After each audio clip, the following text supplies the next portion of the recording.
Hi guys. So today Take the next aalis left. aalis kami, pupunta kami ng Pampanga. Magka-camping kami doon and doon kami hanggang Wednesday. And kasama ko si Anshe. Siya, usual driver natin. And ayan, tara, samahan nyo kaming mag-camping.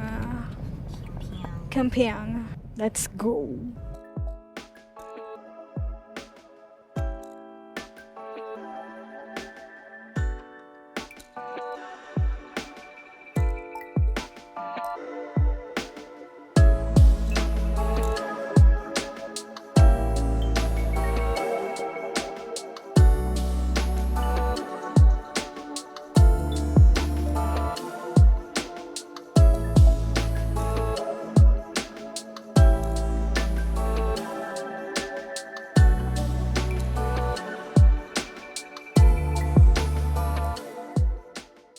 So, nandito na kami sa NLEX and wala pa kasi itong RFID yung sasakyan na to.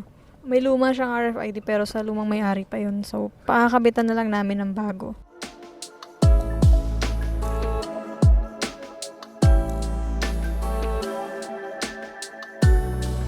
So, exit na kami dun sa Angeles dahil pupunta kami sa Kopong-Kopong muna. Kakain muna kami.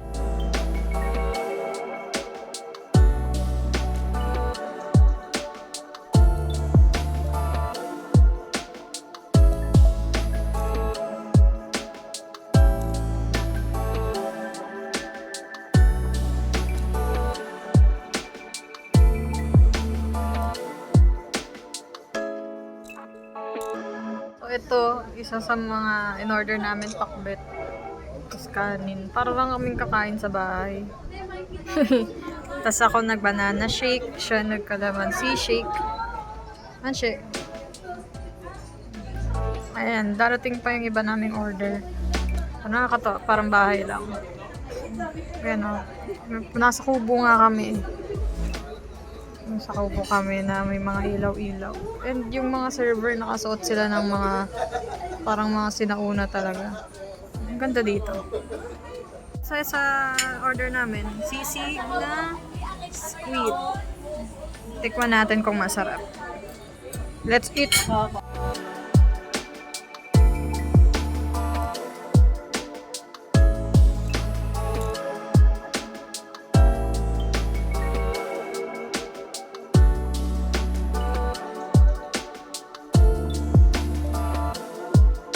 Tapos na kaming kumain.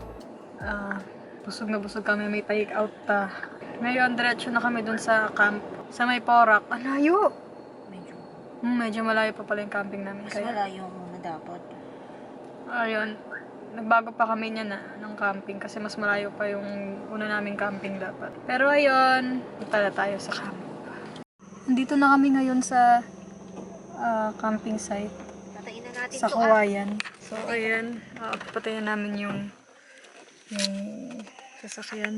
And dito na rin kami nagpark sa tabi kung saan kami camping. May ilog doon sa kabilang part. Sa tawid. Tapos, ayan, may bonfire. May bonfire. And, ayan. Kami. Dala kami extension.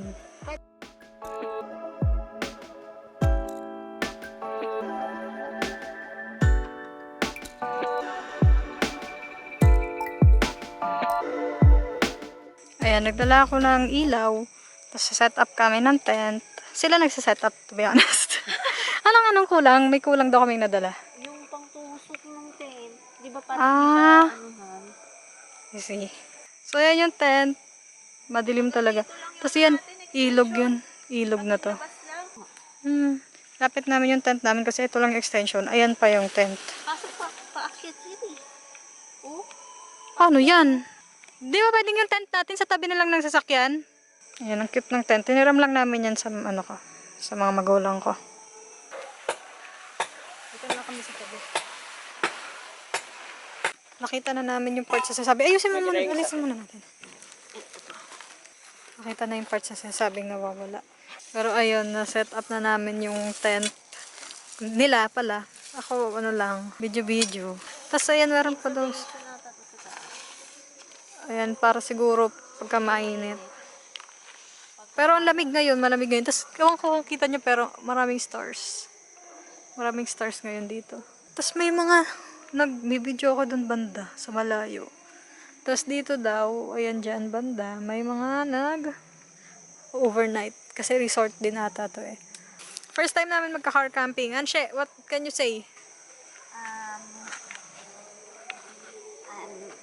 This is very new to me. Hindi ako sanay sa nature. Sana kayanin namin ni Anshe ang camping. Camping lang pala. First time namin magka-camp. Adventurous person, hindi kami ganun. Adventurous ako pero hindi ako nature person. Ayos na ni Anshe yung ilaw. May sabitan? Wala nga yan, naglalatag siya. Yan ang aming camping setup. Yeah. Nakulang-kulang. Lahat borrowed lang halos.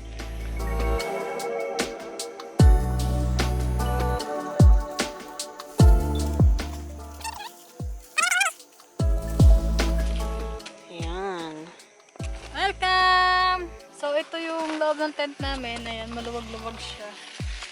Kasya kami dito. Tapos, yan, may dala si Ansha na fairy lights. Ang liwanag. And, ayan, yung sasakyan, nasa tapat lang namin. Ayan. Ayan. So, kapag may kailangan kami, pwede namin kunin. Pabilis lang. Tapos, ito sa dito. Ayan, dyan. Ilog. Banda. Lakad ka, may ilog. So, ay maganda rin talaga yung pwesto namin. And ang maganda dito, wala siyang specific na magkano kung magkano ibabayad mo. Donation lang siya, no? And malamig siya. Lalo na tong tent na hiniram namin. Kasi, ay, may choice ka kung isasara mo siya. Kasi ito, lang to eh, net. So, parang kulambo siya. Pero pwede mo rin siya isara. Pwede mo siyang isara na kung umuulan, kunwari ganun. And bawat sides. So ito, net to. Itong nasa likod ko, net din yan. Ayan, net muna siya bago itong trapal. Tapos, ito rin dito. Tapos, ayan na yung entrance.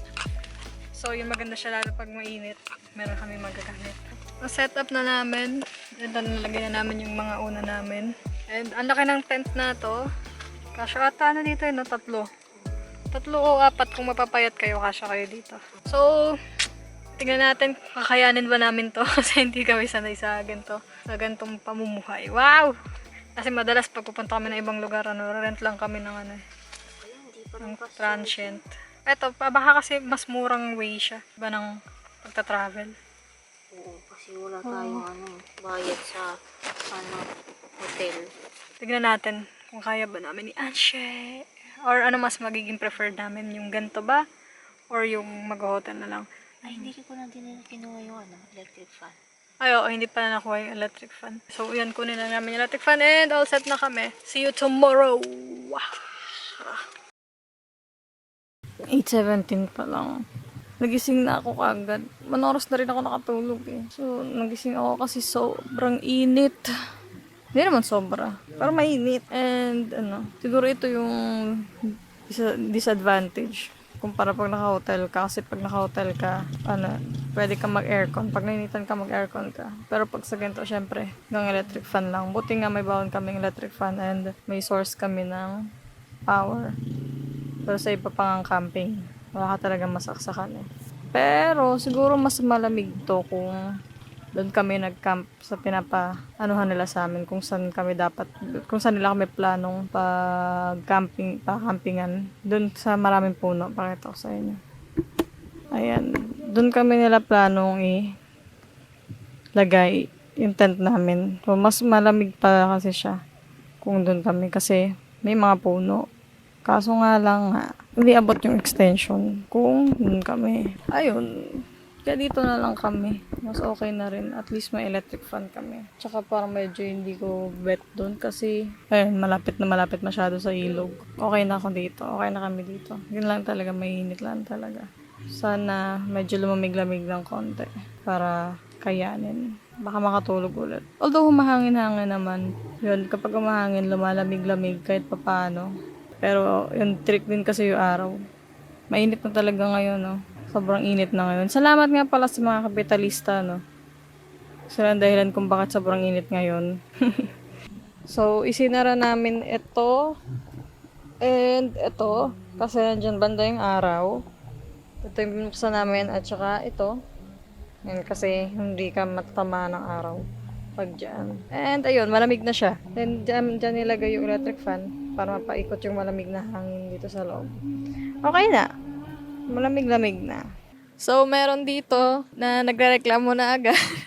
Na-realize niya na hindi para sa kanyang camping dahil lang katawan niya ay pang East Asian masyado. Ayan, gising na siya. Well, sabay kami halos gising. Pinipilit lang rin talaga niya matulog kasi antok pa siya. Which is, ako rin naman antok pa kasi mas matagal nga. Mas mauna pa nga siyang matulog kaysa sa akin.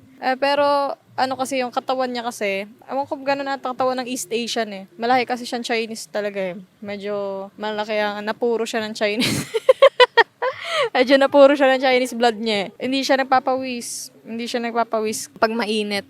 Ako, Southeast Asian masyado yung katawan ko. Lagi akong pawis. Yan ang problema sa akin, lagi akong pawis. So, ang lamig ng katawan ko ngayon dahil sa pawis. Tapos siya, mainit lang siya. Lagi siya mainit. Hindi kasi siya nagpapawis nga.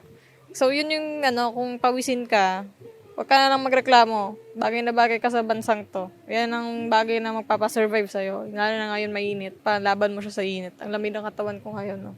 Dahil sa pawis. May plano siya mag-hotel niya. Na-realize niya, hindi talaga para sa kanyang camping. So, ngayon, naghahanap siya ng hotel na may stayan. Kasi talagang hindi niya kaya. Yan, discover namin. Hindi siya makakasurvive sa ganito. Sa totoo lang, pwede naman malamig naman sana to kung nasa ilalim kami ng puno. Yun ang halaga ng puno, no? Talagang nagbibigay siya ng lamig, ng shade. Provide siya ng ganyan. Kaya, ewan ko ba kung bakit may mga laging parang ayaw ng puno. Laging pinuputol. At pinapayagan naman ng gobyerno natin. Ayan, naghanap siya ng hotel para doon na kami magstay kasi nga hindi niya kaya yung init. Hindi para sa kanya ang gantong lifestyle. Sana may mahanap kaming hotel. Kasi punuan din ngayon dahil Clark Fest, no? Oo, Clark. Kaya yung stayan sana namin, hindi kami makapag-stay kasi puno.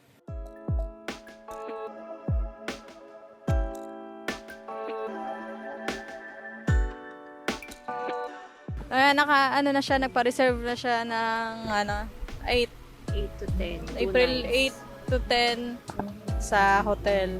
Magstay kami dito hanggang mamayang gabi. Tignan natin. Ayun kasi 8 to 10. Malamig na. So sa lamig talaga na ito siguro kung nasa ilalim tayo ng phone. Kaya lang naman mainit dito ngayon kasi direct yung araw sa atin eh.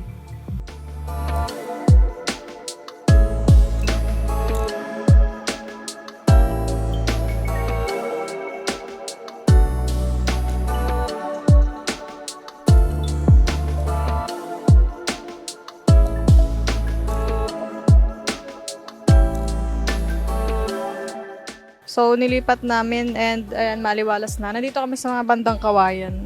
Ayan. And malamig na, maliwalas na. Makakabawi na kami ng tulog. So, kakain kami. And yung pagkain namin is yung tira pa namin the night before, yung in-order namin dun sa Kopong-Kopong. May dala naman kami mga paper plates, kaya yakang-yaka. May tira pa kami ng leche flan kagabi. Isang buong leche flan yan. Sa akin lang. Sobrang saya ko na sa akin lang isang buong leche flan. Kasi, alam mo naman, di ba? Malang leche flan. Tapos pag bumili ka sa halo-halo, ito lang ilalagay sa halo-halo mo. Tapos dagdag 10 pesos na yun. So happy. Natupad na talaga ang aking pangarap. Nalaman kong nakaaangat na ako sa buhay. Na pwede na akong kumain ng isang buong leche flan na sa akin lang. Isang lianera akin lang. Woo! I really made it in life. Binigyan kami ng mangga ng ng mga dito, bantay. Katuwa. Tapos binigyan din kami bagoong. Inaalok pa kami ng kamachili, kaso di namin alam kung ano yung kamachili. Tuwan-tuwa naman to kasi mahilig siya sa mangga. Ako rin sana mahilig sa mangga kaso bawal na dahil sa tiyan ko. So nilutuan kami dito ni Kuya, yung staff dito. Kangkong na may tofu. Siya bumili ng mga ingredients. Tapos yung kangkong na yan, pananim niya yan, bumili kami sa kanya. Binili natin to, o binigay niya ng libre? Binigay niya lang ng libre, yung kangkong. Nakakatuwa. Siya nakutusan daw namin siya. So, nakakahiya nga super nakakahiya. Pero talagang sila na nautusan sila. Ganun. Gusto nila. So, ang bango niya. Magkamay Mas na ang lang dami, tayo, no? ang dami, oo. Mamaya. Ayan ang dami, Nagbigay pa daw siya niyan sa ibang guest kasi daw, nagustuhan daw nung ibang guest. Nangingi daw. Sabi namin, okay na kasi ang dami. Hindi nga namin maubos yan, So, yun nakakatuwa. Tapos, nagpabili rin kami ng bigas sa kanya. Siya rin daw magsasaing. Nakakatuwa. Parang nakahihiya kami. Sobrang hindi kami sanay sa gantong, Hindi kami sanay sa ganyang treatment. Diba? Parang nakikiano nga lang kami dito, Dodonate nga lang kami dito. Parang talaga kaming bayad. Hindi man talaga kami parang tenant dito. Nakakahiya talaga sobra. Sila, paulit-ulit talaga sila na gusto nyo pabili, ganyan. Paulit-ulit sila na talagang gusto nila na i-accommodate kami. Pangatlong beses na ata yung bago pa ako talaga napabili. Sinahiya talaga.